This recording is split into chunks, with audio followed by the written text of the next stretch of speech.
Você deve estar se perguntando, Helena, o que você está fazendo aqui na minha tela? Por que a sua blusa tá manchada de que boa? Todas perguntas muito válidas. Primeira pergunta, mano, você clicou nesse vídeo. Segunda pergunta, porque eu sou muito burrinha. Ah, eu sou tão burrinha, eu sou tão diferente, eu sou uma menina tão clumsy. A outra pergunta que você pode estar se fazendo, por que você tem um hashi? Ah, porque eu comprei um hashi uma vez, eu comprei um sushi, não usei o hashi, e daí eu pintei de esmalte essa ponta e lixei essa outra ponta pra prender meu cabelo com o hashi. Ah, Helena, que legal, foda-se. Tô nem aí se você acha legal. Outra coisa que você deve estar se perguntando, você parece meio mal-humorada hoje? Tô meio jururu das ideias. E daí eu pensei que eu podia passar tempo com você. Eu não gostei do meu cabelo preso. Explicando umas coisas pra você, vai que isso me anima, vai que isso faz o meu domingo um pouco melhor. Vamos continuar o que estávamos fazendo no último vídeo. Lembra que eu passei um tempão falando que uma pequena mudança genética no, na população humana 200 mil anos atrás pode ter causado uma grande diferença nos nossos genes e na nossa evolução?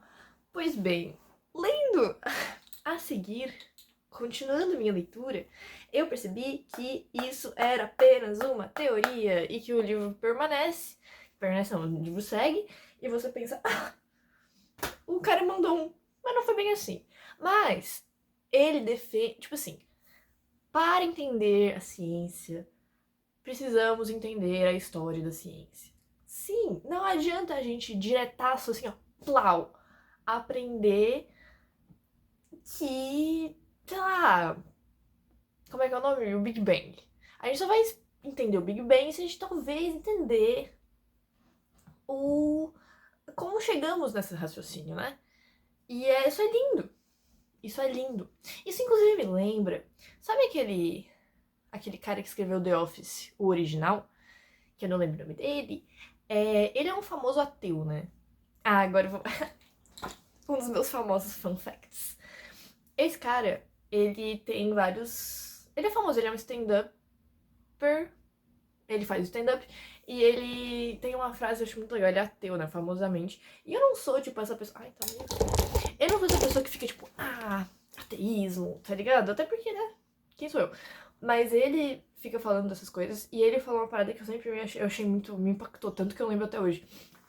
Cara, como é o nome desse cara? Ah, não sei. Mas ele falou assim.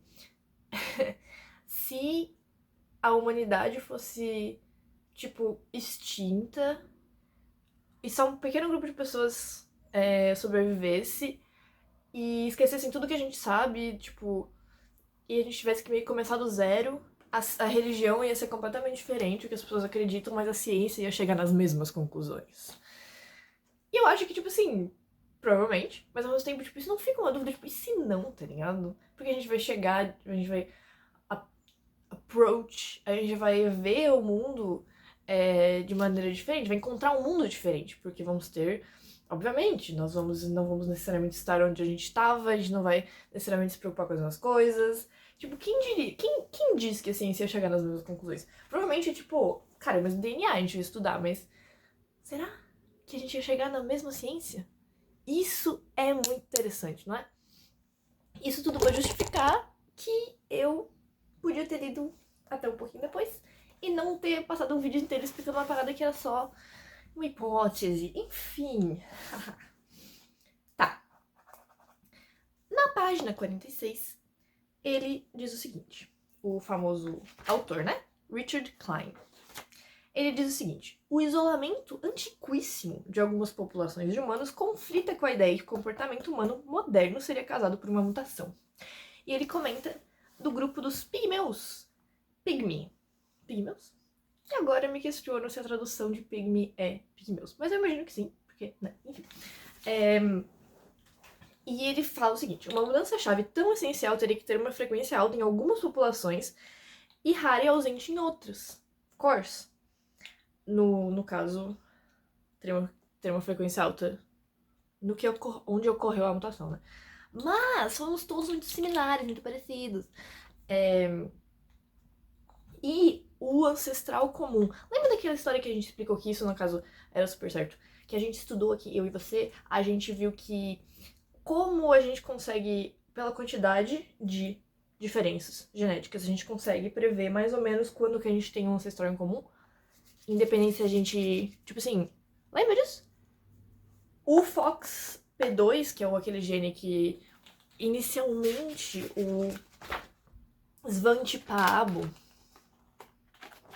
o colecionador de trimas, ele falou que era nesse gene que ele tinha encontrado mutação e falou: este é o gene do comportamento humano moderno. Esse gene, se você comparar e descobrir qual foi o nosso último ancestral em comum, foi 1 milhão de anos atrás. 1 milhão de anos atrás é bastante coisa. E esse switch, o interruptor ali, da mudança dos seres humanos, parece improvável. E daí, em 2016, o Richard Klein usou, e a companhia, né, sempre em conjunto, usou o Lee e Durbin Method, expandiu a análise para todo o genoma e concluiu que todos os humanos têm um ancestral em comum no mais tardar em 3.200 anos atrás. O que significa que o FOXP2 tá com nada. Infelizmente, não foi dessa vez, FOXP2. Você... Como é que eles falam no The Voice? Não lembro. E na America's Top Model, you're not America's Next Top Model. You are not the gene that makes human modern behavior be what it is. Bye. Ou seja, o causador dessa mudança pouco provavelmente foi um punhado de genes mutados. E agora a gente fala de uma parada inaugurada por Darwin. Inclusive, já que estamos aqui e eu não li tantas páginas assim pra falar de um vídeo inteiro, eu vou falar de uma parada muito legal. Muito legal. Vamos dar uma pausa pra falar sobre o Darwin. O Darwin, famosamente, né, inaugurou, falou, publicou A Origem das Espécies, inclusive livrão, que eu já li partes, nunca li tudo, mas enfim, é bem chatinho, não é o que você espera. É aquele tipo de livro que você fica tipo, nossa, Sun Tzu, a arte da guerra, deve ser tão legal. E daí você lê, tipo, e aí ele tá explicando, tipo, se teu inimigo tá aqui e outro inimigo tá aqui, você pensa meio chato, não é nada a ver. Enfim, o Darwin publicou A Origem das Espécies.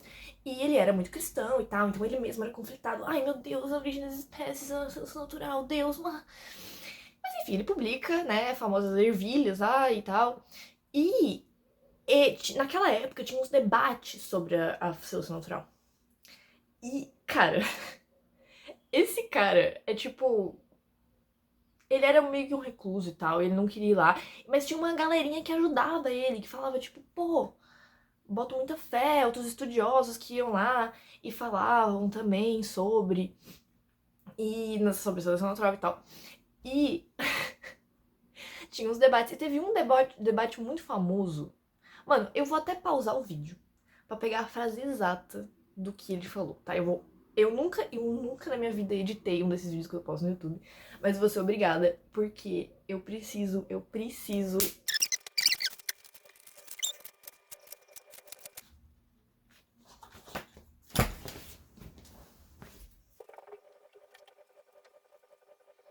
fui obrigada a trazer reinforcements. E eu vou contar pra vocês uma parada chamada Huxley e Wilberforce Debate. Mano, saca só. Naquela época tinham debates e tal sobre evolução e etc. E tinha um bispo chamado Samuel Wilberforce e um outro cara chamado Thomas Huxley, unrelated, tá? Não relacionado ao Aldous Huxley, que escreveu Admirável Mundo Novo.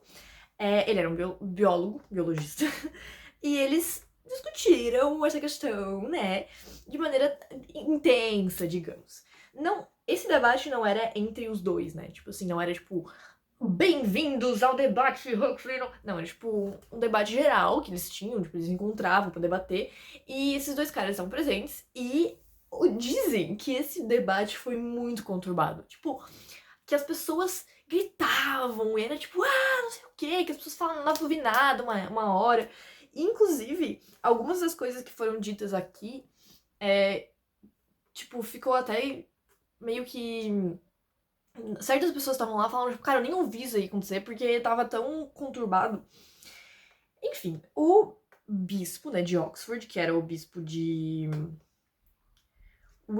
Wilberforce, quer dizer, o bispo de Oxford, chamado Wilberforce, ele mandou um lacre, tá ligado? Ele achou que ele tava sendo, tipo assim, ó, debate master, ele achou que ele tava mandando muito, e ele falou... ele falou... O Huxley, ele mandou uns dias antes. Não importa se eu sou descendente de um gorila ou não. O bispo falou assim: você prefere ser descendente de macaco por parte de mãe ou por parte de pai? E daí o Huxley mandou: eu prefiro ter parentesco com um macaco do que com um homem como você, bispo, que faz tão mau uso do seu prodigioso dom de oratória para tentar enterrar, pela imposição ou autoridade, uma discussão livre sobre aquilo que seria ou não uma questão da verdade. E, enfim, resumo. O bispo e o bispo Wilberforce e o biólogo Huxley mandam assim: seu macaco. E falou: eu prefiro ser macaco do que ser que nem tu, otário. E eu acho isso lindo. E, enfim. Eu tinha que ser mais interessante do que realmente foi a história. Mas enfim, o que importa é que eu estou tirando a minha cabeça do dia jururu que eu estou tendo. Dito isso, vamos falar da evolução. Da seleção natural. A seleção natural é uma coisa linda. É uma coisa incrível. Tanto que esse livro dá alguns exemplos de seleção natural. Ele foca ali na Europa, porque... será, né? Ele diz que no sul da Europa os homens são mais baixinhos e no leste da Europa os homens são mais altos. E ele fica tipo assim, por que será? Seleção natural. Ele também fala por que os Britons, acho que é bretões, são mais altos, eles têm cabelo mais loiro, eles têm olhos mais azuis. Eu olhando no espelho, eita, sou eu. Eles têm, nossa, a cabeça dos infantos são maiores e eles têm, as mulheres têm um quadril mais maior, daí já não é tão eu.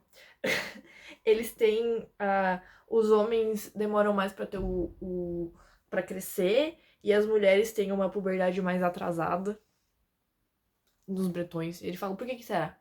Por causa da seleção natural, por causa do ambiente que molda ao longo do tempo essas coisas, né? Essas necessidades são acatadas porque a população precisa sobreviver, ela precisa se adaptar melhor ao ambiente. Essas paradas de seleção natural que você estudou na biologia e eu também estudei em biologia, apesar de não lembrar muito, eu na verdade estou relembrando. Inclusive eu lembro no 8º ano, ou algo assim, de não entender por quê. E eu lembro da professora falar assim, então, gente, a girafa tem um pescoço longo porque eu não sei o que, eu não sei o que lá. E eu... E daí eu respondi e ela assim, não. Então, eu estou entendendo a evolução do humano um pouco mais tarde do que uma pessoa que deveria ter aprendido no 8º ano. Mas o que importa é que eu estou aqui entendendo. Enfim, dito isso, a mudança no Upper Paleolithic Later Stone Age, que é naquela época que a gente comenta, foi causada por um genetic switch, por um interruptor genético? Não. Mas a seleção natural pode sim ter causado.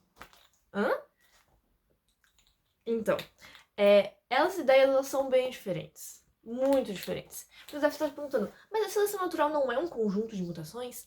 Sim, exatamente o que eu me perguntei.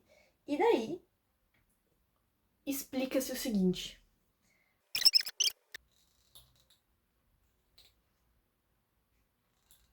Nós precisaremos, então, de pressões não genéricas, na verdade. Tudo que eu falei? Me esquece. A gente precisaria, então, de pressões do ambiente que não fossem completamente aleatórias, que fossem direcionadas a uma necessidade em específico.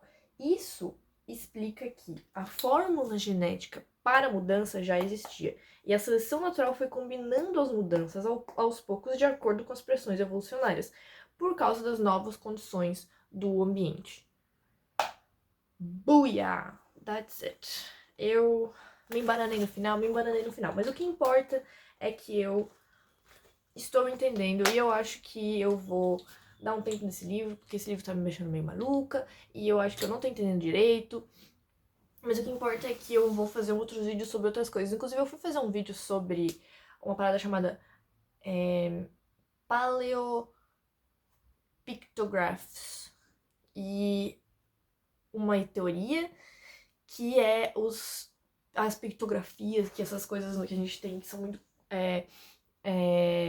parecidas no mundo todo, que são aqueles desenhos bem antigos e tal, foi causada por, tipo, uma explosão solar de energia muito antiga que aconteceu e várias populações longe umas das outras viram e desenharam coisas similares. Só que daí eu fui pesquisar um pouco mais e descobri que isso é pseudociência. E eu fiquei, tipo, em choque, porque eu já tinha ouvido falar disso em alguns locais diferentes.